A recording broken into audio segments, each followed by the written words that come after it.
Mi novio me dijo que me callara y nunca se ha arrepentido más de algo. Mi novio, Federico, había estado haciendo comentarios sobre mi forma de hablar durante meses, diciendo que podía aburrir a cualquiera hasta la muerte, o preguntando si alguna vez me quedaba sin cosas que decir. Me decía a mí misma que solo estaba bromeando, pero una noche en la fiesta de su mejor amigo, le estaba contando sobre mi ascenso, y él dijo: Jesucristo, ¿podrías callarte de una vez en tu vida? Lo dijo lo suficientemente alto para que toda la fiesta escuchara. A nadie le importa tu trabajo aburrido, y suenas como una desesperada por atención. Todos se quedaron en silencio mortal mientras mi cara ardía, y Federico solo se rió y dijo que eso era con lo que lidiaba todos los días. No dije otra palabra el resto de la noche, y Federico lo amaba en el camino a casa, subiendo la música y hablando sobre lo pacífico que era todo sin mi parloteo. Cuando me quedé callada durante el desayuno del domingo también, literalmente besó mi frente y dijo que deberíamos hacer esto más seguido. No hablé el resto del domingo, lo cual pareció amar. Pero entonces el lunes por la mañana perdió su gran presentación porque no le recordé poner su alarma como siempre hacía. Se despertó 2 horas tarde, volviéndose loco sobre por qué no lo desperté. Solo lo miré fijamente mientras corría como un pollo sin cabeza, tratando de encontrar su laptop y su corbata buena. Su jefe llamó para decirle que ni se molestara en ir, y Federico pasó toda la noche furioso sobre casi ser despedido mientras yo me sentaba ahí en silencio,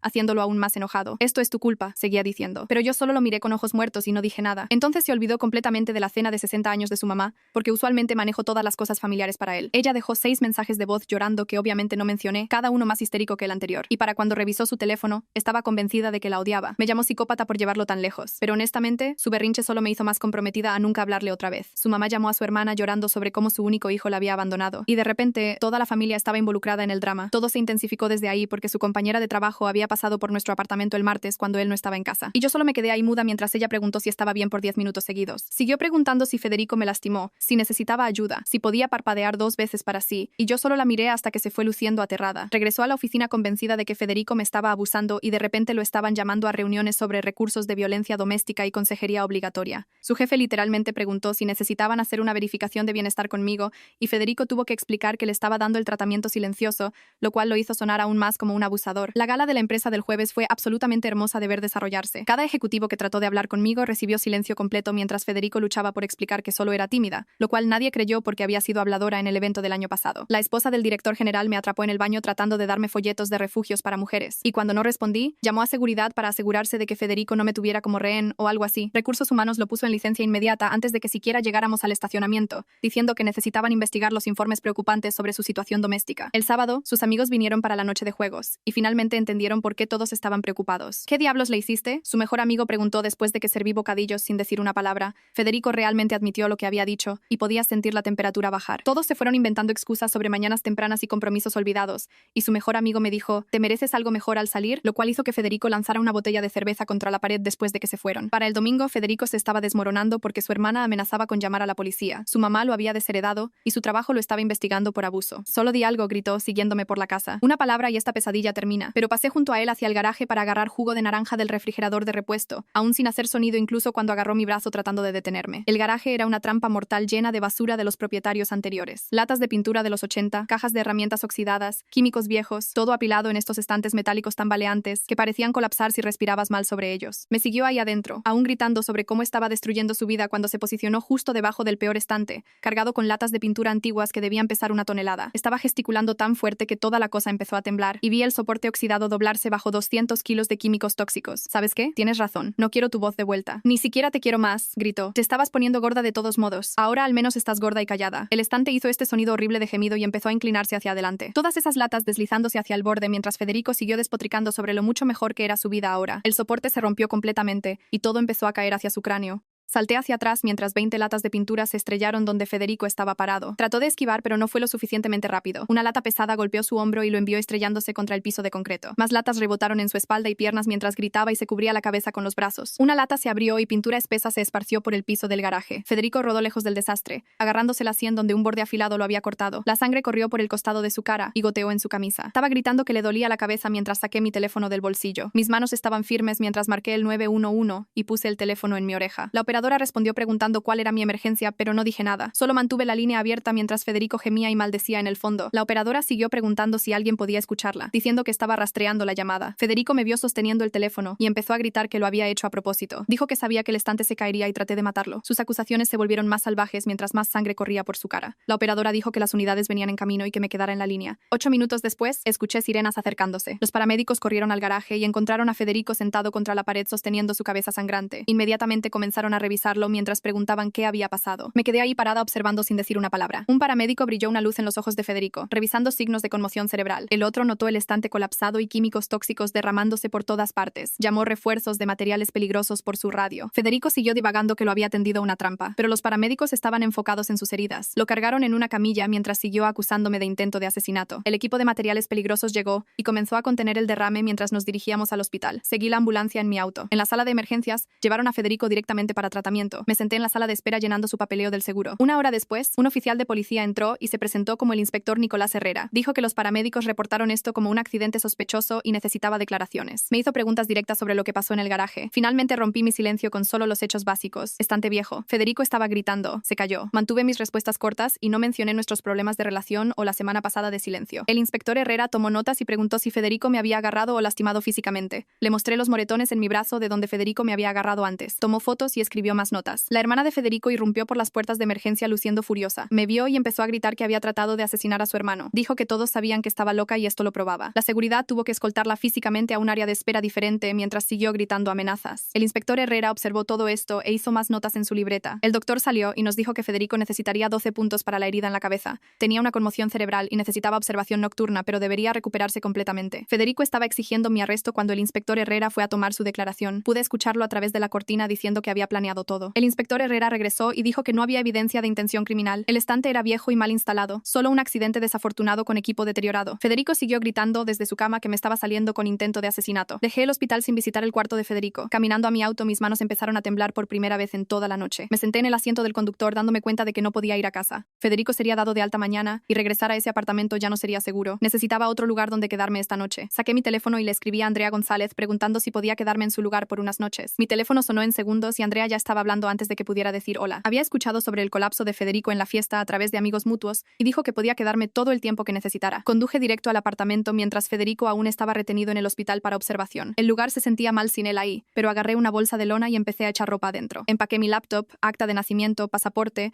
tarjeta de seguro social y el dinero de emergencia que mantenía escondido en una caja vieja de tampones. Mis manos se movieron rápido, sacando ropa interior y ropa de trabajo de los cajones mientras trataba de no pensar en lo que estaba haciendo. Todo el empaque tomó tal vez 15 minutos antes de cerrar la bolsa y dirigirme a la puerta. Mi teléfono vibró con un mensaje de voz de alguien llamado Carlos Mendoza que dijo que era el administrador de la propiedad. Estaba llamando sobre el equipo de materiales peligrosos que apareció en nuestro garaje y necesitaba documentar todo para el seguro. Mencionó que los estantes fueron instalados por inquilinos anteriores en los 90 y era una violación mayor del código que debería haber sido arreglada años atrás. Guardé el mensaje y conduje al lugar de Andrea del otro lado de la ciudad. Me encontró en la puerta y ayudó a cargar mi bolsa a su cuarto de huéspedes sin hacer preguntas. El cuarto era pequeño con solo una cama individual y una cómoda vieja, pero se sentía más seguro que cualquier otro lugar en ese momento. Andrea se sentó en la cama y estableció las reglas básicas mientras desempacaba mis pocas cosas. Podía ayudarme a buscar mi propio lugar y era bienvenida a quedarme, pero esto era apoyo temporal, no una solución permanente. Asentí y le agradecí por dejarme quedarme ahí, aunque fuera por un poco de tiempo. Esa noche apenas dormí pensando en todo lo que había pasado en la semana pasada. La mañana siguiente mi teléfono sonó y el inspector Herrera estaba haciendo preguntas de seguimiento sobre el incidente. Quería saber más sobre los moretones en mi brazo de donde Federico me había agarrado en el garaje. Dijo que podría ser relevante para una investigación de violencia doméstica si quería seguir esa ruta. Le dije que lo pensaría y colgué sintiéndome enferma del estómago. Encontré una libreta en el cajón de la cocina de Andrea y empecé a escribir todo lo que había pasado. La humillación en la fiesta fue al principio, seguida por mi tratamiento silencioso y Federico perdiendo su presentación. Luego el desastre del cumpleaños de su mamá y su compañera de trabajo pensando que me estaba abusando y todo el desastre de la gala. Ver todo escrito en orden hizo el patrón cristalino de una manera que no había sido antes. Federico había estado empeorando más y más y yo simplemente lo había aguantado hasta que finalmente exploté. Mi teléfono sonó otra vez y esta vez era alguien llamado Alicia Santos de Recursos Humanos en la empresa de Federico. Necesitaba mi versión de lo que pasó en la gala y con su comportamiento reciente en el lugar de trabajo. Prometió que la conversación se mantendría confidencial y no afectaría asuntos legales que pudieran pasar.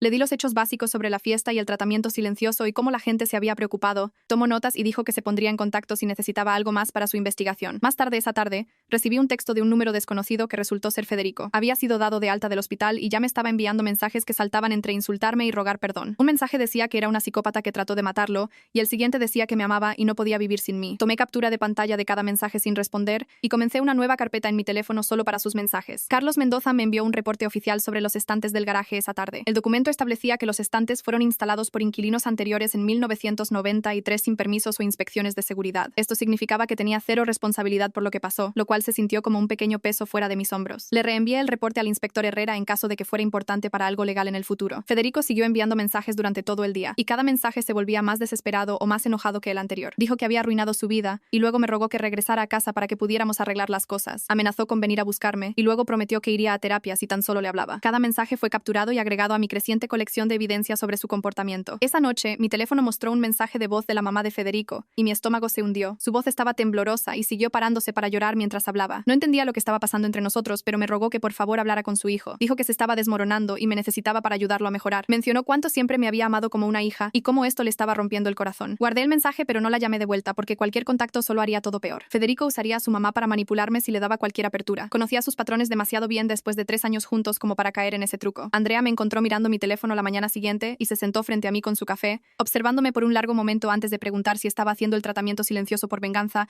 o porque realmente me estaba protegiendo. La pregunta me golpeó más fuerte de lo que esperaba y tuve que realmente pensar sobre lo que quería de todo este desastre con Federico. Empecé a responder, pero me di cuenta de que realmente ya no lo sabía, porque lo que empezó como enojo se había convertido en algo completamente diferente. Esperó mientras pensé sobre eso y finalmente le dije que tal vez eran ambas cosas, pero ahora solo quería estar segura y seguir adelante. Asintió y apretó mi mano antes de ir al trabajo, dejándome para descifrar mis próximos pasos. Alrededor del mediodía, Alicia Santos llamó para programar nuestra entrevista formal y me encontré con ella en una cafetería cerca de la oficina de Federico esa tarde. Tenía una libreta y grabó nuestra conversación mientras pasé por todo lo que pasó en la fiesta, cómo su compañera de trabajo se preocupó cuando no hablé y todo el desastre en la gala de la empresa. Me mantuve solo en los hechos sin agregar mis opiniones o sentimientos sobre nada. Escribió cada detalle sobre la esposa del director general, tratando de darme folletos de refugio y seguridad involucrándose y recursos humanos poniendo a Federico en licencia ahí mismo en el estacionamiento. Hizo algunas preguntas de seguimiento sobre incidentes previos y mencioné algunos de los comentarios que Federico había estado haciendo por meses sobre mi hablar demasiado. Cuando terminamos, dijo que tomaban estas situaciones muy en serio y conducirían una investigación completa. Al día siguiente, el inspector Herrera llamó para verificar y mencionó que debería pensar en conseguir una orden de protección dado el agarrar físico de Federico y todos los mensajes amenazantes. Explicó que el proceso era bastante directo, ya que tenía documentación de todo, incluyendo los moretones en mi brazo de donde Federico me había agarrado en el garaje. Me envió los formularios por correo electrónico e información de contacto para el mostrador de autoayuda del tribunal donde alguien podría guiarme a través de la presentación. Imprimí todo y empecé a llenar el papeleo, mis manos temblando un poco mientras escribía todos los incidentes. 2 días después, necesitaba conseguir más de mis cosas del apartamento y el inspector Herrera arregló que un autopatrulla estuviera ahí mientras Federico estaba en el trabajo. El oficial esperó en su auto mientras entré y agarré ropa, mi cargador de laptop, algunos papeles importantes y algunos artículos personales que no podía reemplazar. El apartamento se sentía raro y vacío, aunque todas las cosas de Federico aún estaban ahí. Traté de no mirar nuestras fotos en las paredes o pensar en los 3 años que habíamos vivido ahí juntos. Empaqué todo en bolsas de basura tan rápido como pude y prácticamente corrí de vuelta a la autopatrulla. Esa noche, Andrea llegó a casa con noticias que había escuchado de un amigo mutuo que aún trabajaba en la empresa de Federico. Federico estaba oficialmente en licencia investigativa pendiente de la revisión de recursos humanos, lo que significaba que no podía entrar a la oficina o contactar compañeros de trabajo. Parte de mí se sintió bien de que finalmente hubiera consecuencias por su comportamiento, pero otra parte se preocupó de que me culparía por arruinar su carrera y haría algo estúpido. Mi teléfono empezó a vibrar con mensajes de la hermana de Federico insultándome de todo y exigiendo que dejara caer cualquier cargo y arreglara el desastre que había creado. Dijo que estaba destruyendo su familia, y Federico no se merecía esto por un pequeño comentario en una fiesta. Cada mensaje se volvía más desagradable y amenazante,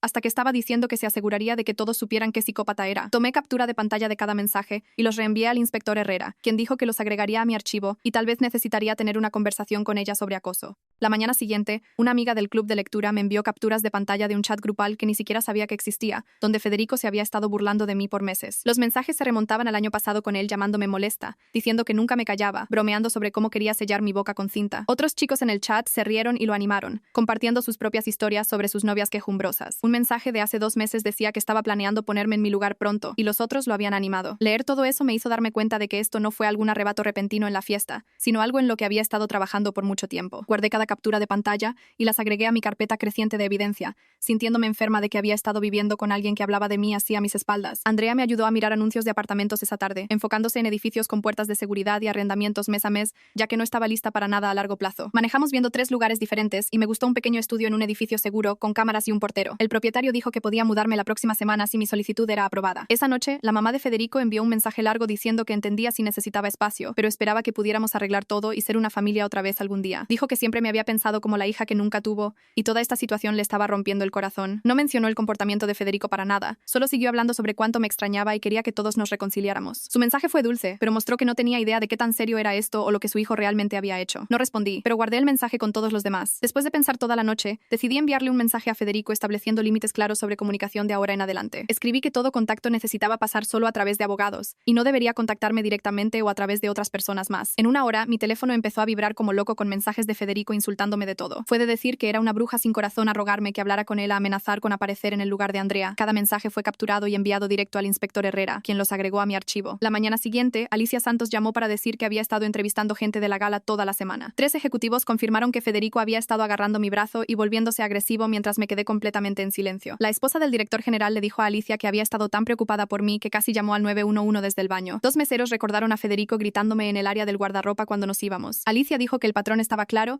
y el caso de recursos humanos se estaba volviendo más fuerte con cada entrevista. Esa misma tarde, Carlos Mendoza me envió un reporte oficial sobre los estantes del garaje. Había revisado registros de inspección viejos y encontró que los inquilinos previos instalaron esos estantes en 1994 sin permisos. Los soportes nunca fueron clasificados para tanto peso, y toda la configuración violó múltiples códigos de seguridad. Envió copias a la compañía de seguros y dijo que esto me protegía de cualquier responsabilidad si Federico trataba de demandarme por sus heridas. Su reporte específicamente establecía que los estantes eran un peligro preexistente que debería haber sido removido años atrás. Federico siguió enviándome mensajes todo el día, aunque le había dicho que no me contactara. Enviaría 5 mensajes enojados insultándome, luego cambiaría a disculparse y decir que me amaba, luego de vuelta a amenazas sobre arruinar mi vida y decirle a todos qué psicópata era. A medianoche, tenía 47 mensajes de él, cada uno reenviado al inspector Herrera. La mañana siguiente, manejé al tribunal para aprender sobre conseguir una orden de protección. La empleada en el mostrador de autoayuda fue realmente paciente y me guió a través de todos los formularios. Explicó que necesitaría mostrar evidencia de amenazas o violencia y que el juez miraría patrones de comportamiento escalante. Me dio un paquete con ejemplos de lo que cuenta como acoso y abuso. Pasé 2 horas ahí tomando notas y asegurándome de que entendía todo. Esa tarde, el inspector Herrera pasó por el lugar de Andrea con una carpeta gruesa de recursos. Se sentó en la mesa de la cocina y repasó señales de advertencia de violencia doméstica conmigo. Señaló cómo el comportamiento de Federico coincidía con los patrones de escalación que había visto en cientos de casos. El agarrar, la humillación pública, las amenazas, los intentos de aislarme de amigos, todo siguió un patrón predecible. Me dejó con números telefónicos para grupos de apoyo y hojas de trabajo de planificación de seguridad. Al día siguiente fui al banco y abrí mi propia cuenta corriente por primera vez en 3 años. El empleado del banco me ayudó a configurar depósito directo para mi cheque de pago y me mostró cómo transferir dinero de nuestra cuenta conjunta. Moví la mitad del dinero a mi nueva cuenta y empecé a cancelar todas las suscripciones que compartíamos. Netflix, Spotify, la membresía del gimnasio, todo fue separado. Cada cancelación se sintió como cortar otro lazo con Federico. También cambié todas mis contraseñas y lo quité de mis contactos de emergencia en el trabajo. Mientras tanto, Alicia estaba entrevistando compañeros de trabajo de Federico sobre su comportamiento en la oficina. 4 personas reportaron que había estado teniendo arrebatos de ira y azotando puertas toda la semana. Un compañero de trabajo dijo que Federico había lanzado su teclado por el cuarto después de recibir un correo electrónico. Otro mencionó que Federico había estado despotricando sobre mí a cualquiera que escuchara. La recepcionista le dijo a Alicia que tenía miedo de estar sola con él después de presenciar sus cambios de humor. 2 días después, regresé al tribunal con mi carpeta de evidencia para solicitar una orden de protección. Mis manos temblaron mientras llenaba formulario tras formulario describiendo el comportamiento de Federico. Adjunté la línea de tiempo que había escrito, todas las capturas de pantalla de mensajes, los reportes del inspector Herrera y las fotos de mi brazo con moretones. La empleada revisó todo y dijo que se veía completo. Me llevó a un cuarto pequeño donde esperé a que el juez revisara mi petición. Después de 30 minutos, la empleada regresó y dijo que la orden temporal fue aprobada. El juez había leído sobre Federico agarrándome y visto los mensajes amenazantes. Programó una audiencia en 2 semanas para una orden a largo plazo, pero la temporal empezaba inmediatamente. Federico no podía contactarme o venir a menos de 500 metros de mí o del apartamento de Andrea. La empleada me dio 3 copias certificadas y explicó que una sería entregada a Federico por el departamento del sheriff. Le entregaron la orden de protección a Federico en su oficina la tarde siguiente enfrente de todos. En una hora, Andrea empezó a recibir capturas de pantalla de amigos mutuos mostrando el colapso de Federico en las redes sociales. Estaba publicando sobre cómo había destruido su vida y puesto a todos en su contra por nada. Me llamó mentirosa manipuladora y dijo que estaba usando el sistema para venganza. La mayoría de la gente no estaba respondiendo, pero algunos de sus amigotes estaban de acuerdo con él. Andrea me mostró una publicación donde Federico estaba tratando de organizar gente para testificar en mi contra en la audiencia. Nadie se ofreció como voluntario y la mayoría de los comentarios le decían que buscara ayuda o dejara de publicar sobre eso. Su hermana comentó que necesitaba tomar responsabilidad por sus acciones y su mamá solo publicó un emoji llorando. 3 días después, Alicia me llamó mientras estaba comiendo cereal en la mesa de la cocina de Andrea. Dijo que Recursos Humanos había terminado su investigación y encontraron que Federico rompió múltiples reglas de la empresa sobre comportamiento en el lugar de trabajo. Estaban viendo todo desde clases obligatorias de manejo de ira hasta posiblemente despedirlo completamente. Su voz era cuidadosa y profesional, pero podía escuchar papeles revolviéndose en el fondo. Preguntó si tenía alguna pregunta, pero solo le agradecí y colgué. Esa misma tarde, Andrea manejó conmigo para ver apartamentos, ya que no podía quedarme en su sofá para siempre. Los primeros 2 lugares estaban asquerosos con manchas de agua en los techos y olores raros en los pasillos. El tercero era un pequeño estudio arriba de una panadería que olía a pan fresco todas las mañanas. La propietaria era esta mujer mayor que me miró y dijo que entendía sobre empezar de nuevo. Ofreció un arrendamiento mes a mes, lo que significaba que podía irme cuando quisiera sin estar atrapada. Llené la solicitud ahí mismo usando la dirección de Andrea como mi residencia actual. 2 días antes de la audiencia de la orden de protección, extendí todo en la mesa del comedor de Andrea. Había imprimido cada mensaje de texto y los organicé por fecha con pequeñas pestañas pegajosas marcando los peores. Las fotos de mi brazo con moretones fueron en una funda plástica transparente junto con los reportes del inspector Herrera. Hice una línea de tiempo en tarjetas de índice,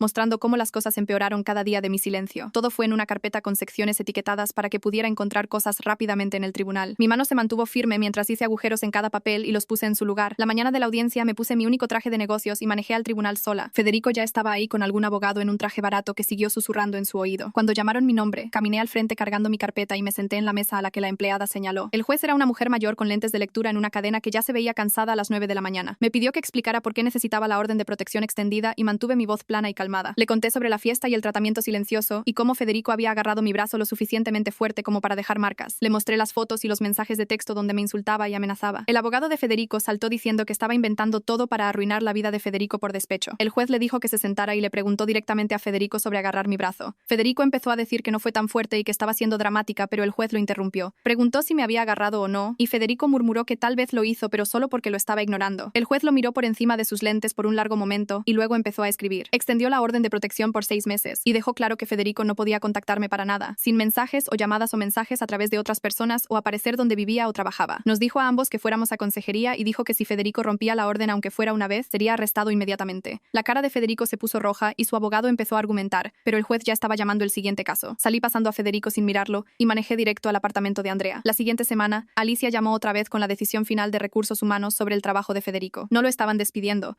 pero tenía que completar consejería de manejo de ira antes de regresar al trabajo. Recibió una advertencia final en su archivo y lo estaban moviendo a un departamento diferente sin contacto con clientes. Su nuevo trabajo sería entrada de datos en el sótano sin oportunidad de ascenso por al menos un año. Dijo que tomaban la seguridad en el lugar de trabajo en serio y me agradeció por mi cooperación con su investigación. Después de la audiencia, la familia de Federico tuvo reacciones diferentes que llegaron a mí a través de amigos mutuos. Su mamá empezó a enviarme estos mensajes largos sobre orar por ambos. Dijo que sabía que su hijo tenía problemas y esperaba que pudiera perdonarlo algún día, pero entendía si no podía. Mientras tanto, su hermana siguió publicando cosas en las redes sociales sobre buscadoras de oro y mentirosas sin usar mi nombre. Finalmente paró cuando alguien comentó que Federico había admitido todo en el tribunal. La familia empezó a usar al primo de Federico como intermediario para cualquier cosa que involucrara cuentas compartidas o correo que necesitaba ser reenviado. El día de la mudanza llegó 2 semanas después de firmar el contrato de arrendamiento del apartamento estudio. Andrea me ayudó a cargar cajas por las escaleras estrechas mientras la dueña de la panadería nos dio café gratis. Había comprado una cama y cómoda de una tienda de segunda mano y encontré una mesa pequeña en una venta de garaje. El sofá estaba realmente decente considerando que alguien lo había dejado en la banqueta con un letrero gratis. Todo era barato y descoordinado, pero era mío y Federico nunca había tocado nada de eso. Esa primera noche hice pasta en mi estufa pequeña y la comí sentada en el piso. Podía escuchar gente caminando en la banqueta abajo y oler pan de la panadería empezando su turno nocturno. Realmente dormí toda la noche sin despertarme asustada o revisar las cerraduras 5 veces. 3 días después de mudarme recibí un mensaje de Facebook de uno de los amigos de Federico diciendo que Federico quería saber si estaba bien. El mensaje decía que Federico estaba preocupado por mí y solo quería asegurarse de que tuviera un lugar seguro para vivir. Tomé una captura de pantalla y se la envié al inspector Herrera, quien me llamó de vuelta en una hora. Dijo que definitivamente era Federico tratando de evadir la orden de protección, pero técnicamente su amigo la había enviado, no él.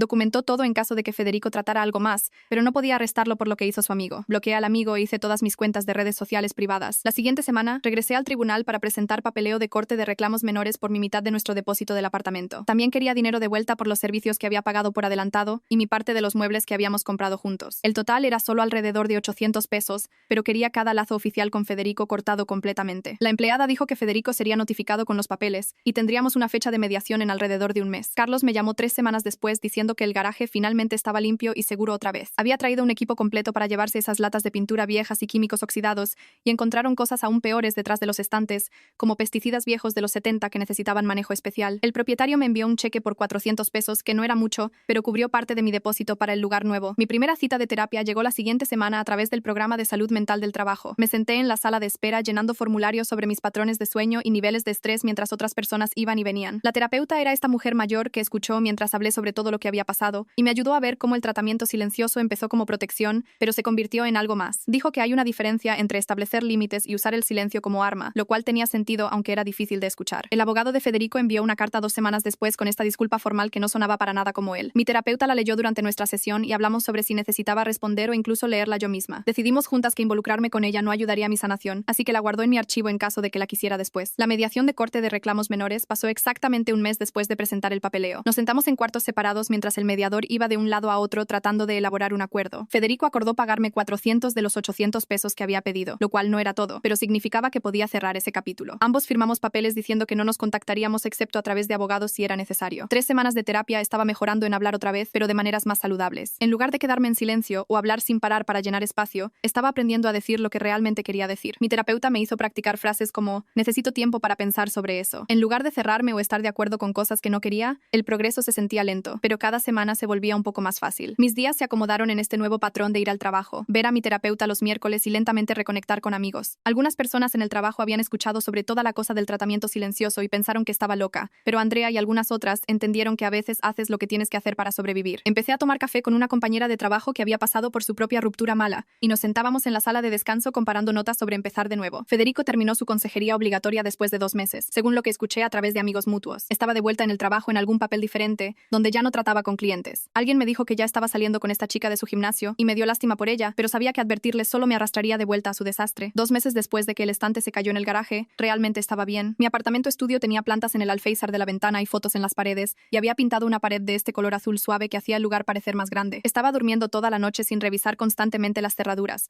comiendo comidas regulares en lugar de bocadillos por estrés, y podía pasar por lugares donde Federico y yo solíamos ir sin que mi pecho se apretara. Mi voz había regresado, pero diferente ahora, más fuerte y más clara sobre lo que quería y no quería. La orden de protección aún estaba en efecto por 4 meses más, pero rara vez pensaba en ella. El trabajo iba bien ya que podía concentrarme sin todo el drama, y mi jefe mencionó una posible promoción llegando. Me uní a un club de lectura a través de la biblioteca, y realmente hablé durante las discusiones en lugar de solo asentir. Mi terapeuta dijo que estaba haciendo progreso real en entender mis patrones y romper los ciclos que me llevaron a alguien como Federico. El dinero del acuerdo y mediación me ayudó a comprar muebles reales en lugar de solo cosas de tienda de segunda mano, incluyendo esta silla de lectura que se convirtió en mi lugar favorito en el apartamento. Podía escuchar la panadería abajo empezando su preparación matutina a las 4 de la mañana, pero se había convertido en ruido de fondo consolador en lugar de molesto. Los amigos empezaron a invitarme a cosas otra vez, una vez que vieron que estaba estable y no iba a traer drama a cada reunión. La vida no era perfecta, pero era mía, y estaba aprendiendo que eso era suficiente. Muy bien, eso es todo de mí hoy. Gracias por acompañarme mientras reflexionaba sobre todas estas cosas aleatorias. Ha sido un viaje divertido. Denle like al video, ayuda más de lo que piensan.